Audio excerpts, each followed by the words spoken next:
Hi everyone, in front of me I've got SONY Xperia 10 Mark V, and let me share with you how to change system language on this device. So first of all we have to enter the settings, and then let's scroll down to the very bottom to find the system. Now let's tap on languages and input and pick languages. This is the list of currently applied languages. We've got only English, so let's tap on add a language, and as you can see we've been transferred to the full list of available languages from which we can choose. So basically find yours and tap on it. Let me pick French.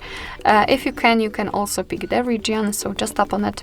And as you can see, the French language, of course French in my case, has been applied to this list, but the English is still a main one. Everything is displayed in English language. So in order to basically set the French, we have to apply it to the very first position on the list. So let's tap on it and hold it, and as you can see right now we can drag it. So let's move it to the first position, and from now on the whole system, the whole menu will be in the chosen language.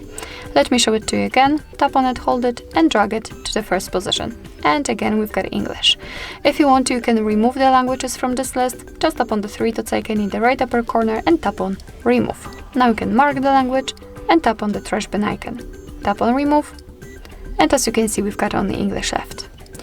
Alright, so that'll be all. Thank you so much for watching. I hope that this video was helpful, and if it was, please hit the subscribe button and leave the thumbs up.